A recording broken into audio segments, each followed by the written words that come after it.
అది జూన్ 15, 2004 అహ్మదాబాద్ పోలీసులకి కొంతమంది ఉగ్రవాదులు బ్లూ ఇండికా కార్లో వస్తున్నారు అనే ఇన్ఫర్మేషన్ వచ్చింది. అప్పుడు గుజరాత్ పోలీసులు ఆ కార్ని చేస్తున్న సమయంలో ఇద్దరి మధ్య కాల్పులు మొదలయ్యాయి. ఈ కాల్పులలో 4 ఉగ్రవాదులు మరణించారు.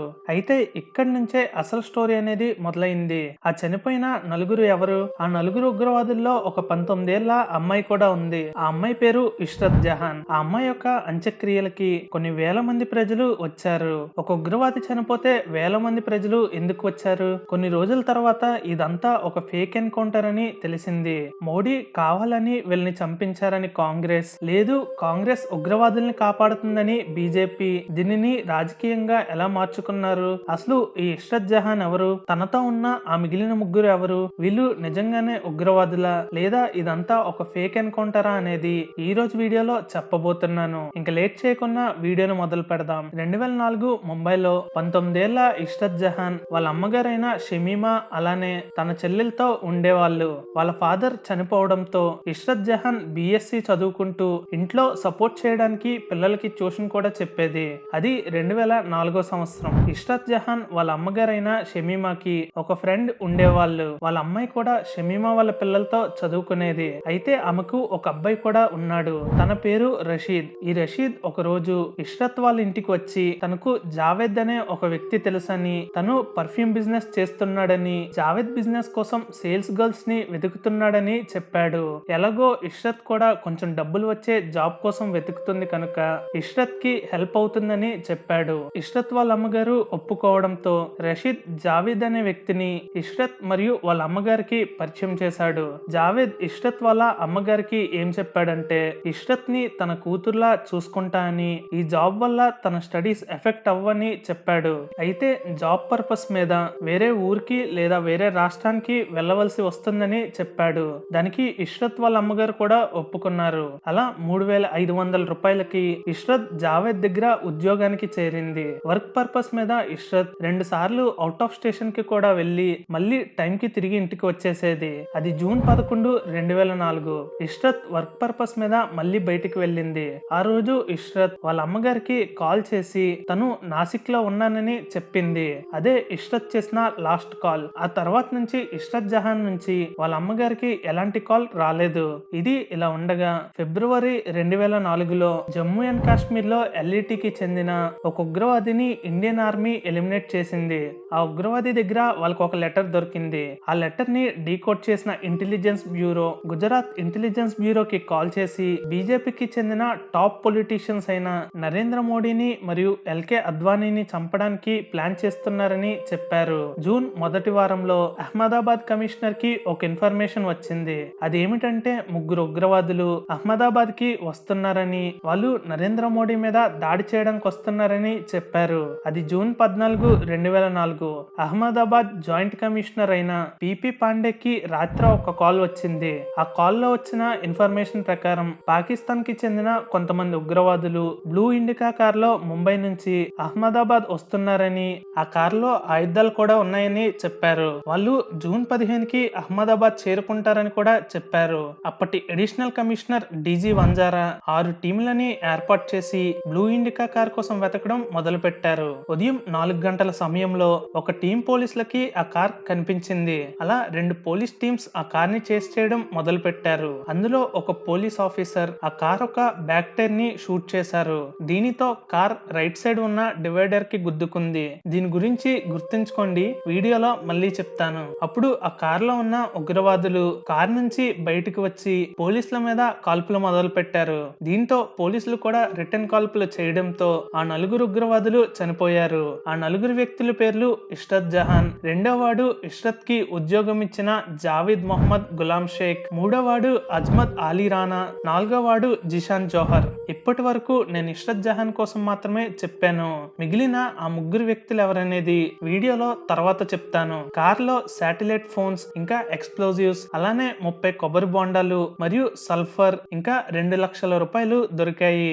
మీడియాలో వచ్చిన రిపోర్ట్స్ ప్రకారం ఈ ఉగ్రవాదులు కొబ్బరి బోండాల్లో ఎక్స్ప్లోజివ్స్ పెట్టి దాడి చేద్దామని అనుకున్నారు. ఇష్రత్ ఎన్కౌంటర్ లో చనిపోయిందనే విషయం జూన్ 16న వాళ్ళ తల్లి గారికి తెలిసింది. అయితే భారత రాజ్యాంగం ప్రకారం కోర్టులో ప్రూవ్ అయితే మాత్రమే వాళ్ళు తప్పు చేసినట్టు. ఇలా పోలీసులు కోర్టులో దోషుల్ని ప్రొడ్యూస్ చేయకన్నా ఎన్కౌంటర్ చేస్తే నేషనల్ హ్యూమన్ రైట్స్ కమిషన్ ఖచ్చితంగా ఆ విషయం మీద దర్యాప్తు చేయమని కోరుతుంది. ఈ విషయంలో కూడా హ్యూమన్ రైట్స్ కమిషన్ ఇన్వాల్వ్ అయ్యింది. అయితే అప్పటికి గుజరాత్ రాష్ట్రంలో చాలా ఎన్కౌంటర్లు జరుగుతున్నాయి. ఇదంతా ఫేక్ ఎన్కౌంటర్ అని నమ్మిన ప్రజలు కొన్ని వేల మంది ఇష్రత్ జహాన్ అంత్యక్రియలకు వచ్చారు. ఇదే సమయంలో పాకిస్తాన్ లో ఈ ఉగ్రవాదులకి సపోర్ట్ చేసే ఒక న్యూస్ పేపర్ ఉండేది. దాని పేరు గజ్వా టైమ్స్. ఈ న్యూస్ పేపర్ లో ఇష్రత్ జహాన్ ఎల్ఈటికి చెందిన మెంబర్ అని వాళ్ళ పత్రికలో ప్రకటించింది. హ్యూమన్ రైట్స్ తో పాటు ఇష్రత్ వాళ్ళ అమ్మగారు కూడా ఇదంతా ఫేక్ ఎన్కౌంటర్ అని కోర్ట్ మళ్ళీ రీఇన్వెస్టిగేషన్ చేయాలని కోరారు. ఎప్పుడైతే case high court or supreme court కి వెళ్తుందో సెంట్రల్ గవర్నమెంట్ నుంచి అఫీషియల్ రెస్పాన్స్ అనేది ఉండాలి. పోలీసులని కోర్ట్ ఎందుకు ఎన్కౌంటర్ చేశారు, మీ దగ్గర ఏం ఆధారాలు ఉన్నాయని అడిగితే పోలీసులు మా దగ్గర ఇంటెలిజెన్స్ రిపోర్ట్ ఉందని చెప్తున్నారు. అప్పుడు కోర్ట్ అప్పటి సెంట్రల్ గవర్నమెంట్ లో రూలింగ్ లో ఉన్న కాంగ్రెస్ ప్రభుత్వంతో ఇలా చెప్పింది. ఇంటెలిజెన్స్ వ్యవస్థతో కోఆర్డినేట్ అయ్యి వీళ్ళు నిజంగా ఉగ్రవాదులా లేదా అనేది ఒక ఎఫిడవిట్ కోర్ట్ కి సబ్మిట్ చేయమని అడిగింది. ఇదంతా 2009 నుంచి 2013 మధ్య జరుగుతుంది. అప్పటి భారతదేశ హోమ్ మినిస్టర్ గా పి చిదంబరం గారు ఉండేవారు. అప్పుడు పి చిదంబరం గారు అండర్ సెక్రటరీగా ఉన్న ఆర్విఎస్ మణి గారికి ఈ కేసుని ఇన్వెస్టిగేట్ చేసి ఒక ఎఫిడవిట్ ఫైల్ చేయమని అడిగారు. అలా ఇన్వెస్టిగేట్ చేసిన ఆర్విఎస్ మణి అనే వ్యక్తి ఈ నలుగురికి ఉగ్రవాదుల సంస్థతో సంబంధాలు ఉన్నాయని ఆ ఎఫిడవిట్ లో రాశారు. అయితే ఇది కోర్టులో సబ్మిట్ చేయడానికి పి చిదంబరం గారి సంతకం కావాలి. అయితే పి చిదంబరం గారు ఈ ఎఫిడవిట్ చదవకన్నా సంతకం చేశారు. ఈ ఎఫిడవిట్ ని కోర్టులో సబ్మిట్ చేశారు. అప్పుడు కాంగ్రెస్ ఎఫిడవిట్ లో కొన్ని తప్పులు ఉన్నాయని గుజరాత్ లో ఉన్న బీజేపీ ప్రభుత్వం కావాలని ఫేక్ ఎన్కౌంటర్ చేయించిందని చెప్పారు. దీనికి స్పందనగా బీజేపీ ప్రభుత్వం ఇన్వెస్టిగేట్ చేసింది మీరే కదా, తిరిగి మమ్మల్ని అంటారేంటని కాంగ్రెస్ మీద ఇంకో ఎఫిడవిట్ ని ఫైల్ చేసింది. ఇదంతా జరుగుతుండగా వీడియోలో ముందుగా చెప్పాను కదా, హ్యూమన్ రైట్ కమిషన్ వాళ్ళు కూడా కేసు వేశారని. ఈ కేసుని ఎస్పీ తమంగ్ అనే ఐపీఎస్ ఆఫీసర్ ని ఇన్వెస్టిగేట్ చేయమని కోర్టు చెప్పింది. ఈ ఎన్కౌంటర్ ని ఇన్వెస్టిగేట్ చేసిన ఎస్పీ తమంగ్ గారు ఈ విధంగా రిపోర్ట్ ఇచ్చారు. పోలీసులు వాళ్ళ ఎఫ్ఐఆర్ లో రాసిందంతా ఫేక్ అని, ఎన్కౌంటర్ కావాలని చేశారని చెప్పారు. వీడియోలో ముందు చెప్పినట్టు బుల్లెట్ ని కార్ ఒక బ్యాక్ లెఫ్ట్ టైర్ కి షూట్ చేస్తే కార్ రైట్ సైడ్ డివైడర్ కి గుద్దుకుంది. నిజానికి ఒకవేళ అలా జరిగితే కార్ లెఫ్ట్ సైడ్ కి షిఫ్ట్ అవ్వాలి కానీ రైట్ సైడ్ కి కాదని చెప్పారు. అలానే వాళ్ళ నలుగురు చేతులు ఎగ్జామిన్ చేసినప్పుడు వాళ్ళు గన్ అసలు యూస్ చేయలేదని చెప్పారు. అలానే ఇంకొన్ని ప్రూఫ్స్ చూపించి పోలీసులు చేసిన ఎన్కౌంటర్ అయితే ఫేక్ అని చెప్పారు కానీ వాళ్ళు ఉగ్రవాదులా కాదా అనేది మాత్రం చెప్పలేదు.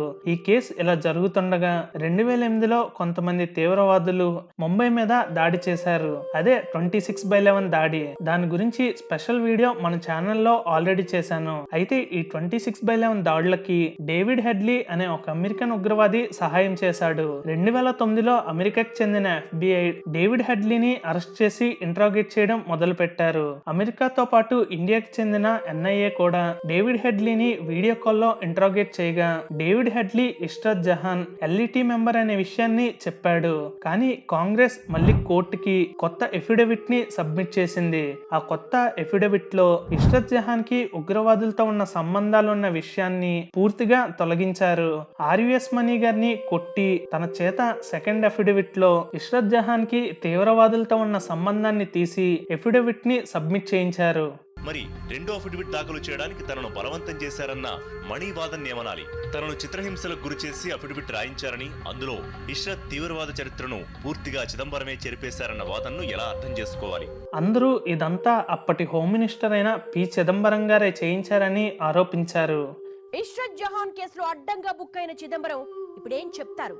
అధికారం చేతిలో ఉందని ఏదైనా చేయొచ్చు అనుకున్నారా? నిజానికి ఇష్రత్ తీవ్రవాది కాదని ఆయన ఎందుకు రెండో అఫిడవిట్ దాఖలు చేశారు?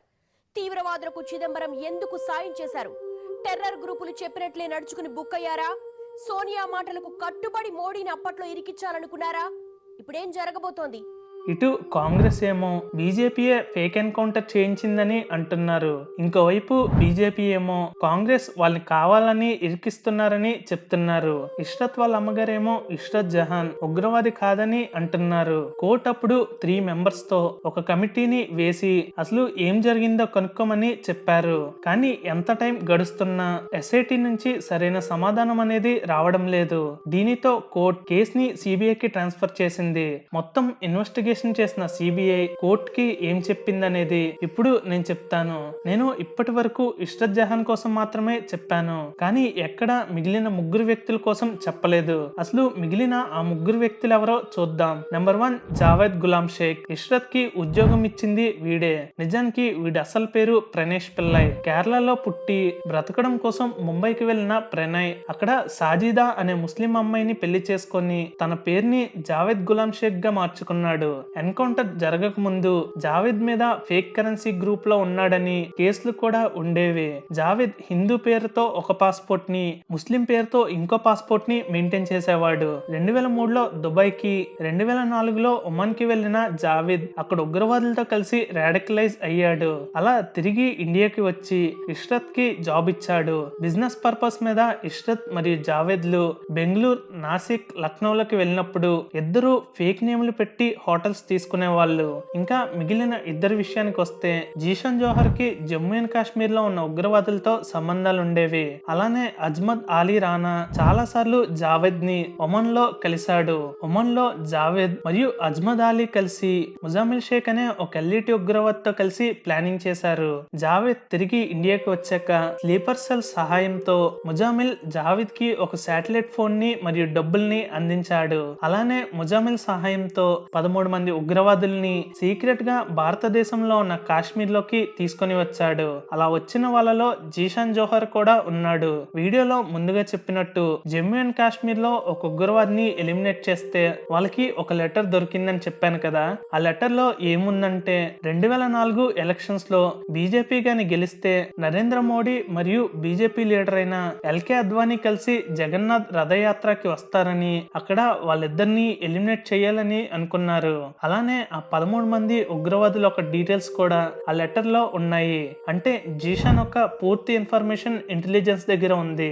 జీషన్ ఒక రూమ్ లో ఉండబోతున్నాడని తెలిసిన ఇంటెలిజెన్స్ ఆ రూమ్ లో మైక్రోఫోన్ ని పెట్టి జీషన్ ఏం మాట్లాడుకుంటున్నాడో వింటున్నారు. అయితే 2004లో బీజేపీ ఎలక్షన్ లో ఓడిపోయింది. అప్పుడు జీషన్ ముజామిల్ కి ఫోన్ చేసి బీజేపీ ఎలక్షన్ లో ఓడిపోయింది అంటే రథయాత్రకి మోడీ మరియు ఎల్కే అద్వానీ గారు రారు. సో తన ప్లాన్ 2లో భాగంగా నరేంద్ర మోడీని ఎలిమినేట్ చేద్దామని నిర్ణయించుకున్నారు. ఇంకోవైపు జావేద్ ఒక బ్లూ ఇండికా కార్ ని కొన్నాడు. ఇదంతా జీషన్ ఫోన్ కాల్ ద్వారా పోలీసులు వింటున్నారు. అప్పుడు పోలీసులు అరెస్ట్ చేయడానికి బయలుదేరారు. అది మే 26, 2004. పోలీసులు అజ్మద్ అలీని అరెస్ట్ చేశారు. అయితే పోలీసులు అరెస్ట్ చేసిన వ్యక్తిని పోలీస్ స్టేషన్ కి తీసుకొని వెళ్లకన్నా ఫామ్ హౌస్ కి తీసుకొని వెళ్లారు.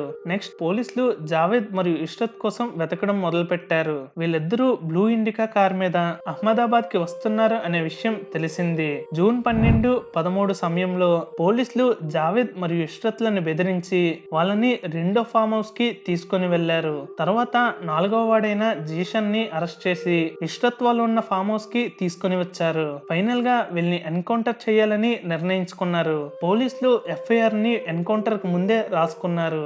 జూన్ 14న పోలీసులు వాళ్ళ చేతుల్ని కట్టేసి ఆ నలుగురిని వాళ్ళు అనుకున్న ప్లేస్ కి బ్లూ ఇండికా కార్ లో తీసుకొని వెళ్లారు. ఫైనల్ గా ప్లాన్ ప్రకారం వాళ్ళని ఎన్కౌంటర్ చేశారు. ఇండియా టుడేలో రిపోర్ట్ చేసిన దాని ప్రకారం జూన్ 2013లో అప్పటి ఇండియన్ ఇంటెలిజెన్స్ బ్యూరోకి చీఫ్ అయిన Asif Ibrahim prime minister office కి, అలానే అప్పటి హోమ్ మినిస్టర్ కి ఇష్రత్ ఒక ఎల్ఈటి మెంబర్ అని చెప్పడానికి తన దగ్గర పూర్తి ఎవిడెన్స్ ఉందని చెప్పారు. అలానే అమెరికన్ ఎఫ్బిఐ అప్పటి Indian ministry of home affairs తో డేవిడ్ హెడ్లీ ఇష్రత్ జహాన్ కోసం చెప్పాడని చెప్పారు. సో వీళ్ళంతా ఉగ్రవాదులని తెలిసింది. ఫేక్ ఎన్కౌంటర్ చేసినందుకు DG Vanzara, NK Amin, GL Singh ఇలా 7 మంది పోలీసులని సిబిఐ అరెస్ట్ చేసింది. ఈ రోజుకి కూడా ఇష్రత్ కేసు ప్రజలలో ఒక కాంట్రవర్షియల్ గానే మిగిలిపోయింది. దీని మీద మీ అభిప్రాయం ఏంటనేది కింద కామెంట్ సెక్షన్ లో కామెంట్ చేయండి. That's all for today guys. Video కానీ నచ్చితే లైక్ చేసి షేర్ చేయండి.